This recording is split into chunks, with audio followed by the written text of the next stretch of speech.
દિલ્હી યુનિવર્સિટીમાં ત્યાંના જે વિદ્યાર્થીના યુનિયનના પ્રમુખ હોય ને, રોનક ખત્રી કરીને છે, એમને જે બારી હોય ને એના કાચ તોડ્યા. હવે બારીના કાચ શું કામ તોડ્યા ને એનું કારણ સમજવા જેવું હતું. એ જે કાઉન્ટરવાળી બારી હતી એમાં છે એ નીચે આપણે ઘણી જગ્યાએ જોયું છે કેશ કાઉન્ટરમાં, એમાં નીચે છે એક બકોરા જેવું હોય, એમાંથી આપણે મોઢું રાખીને બોલવાનું, જેથી આપણે આમ ઝૂકી અને વાંકો વળીને બોલવું પડે.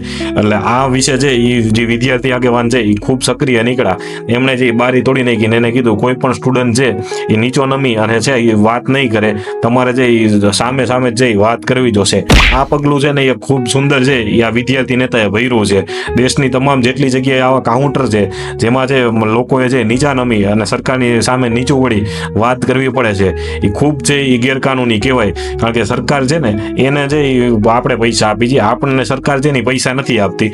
એટલે જો આપણે ઝૂકીને વાત કરવી પડતી હોય સરકાર બાજુ કે અધિકારીઓ પાસે, તો એ ખૂબ ગેરવ્યાજબી કહેવાય અને ખૂબ ખરાબ પણ લાગે.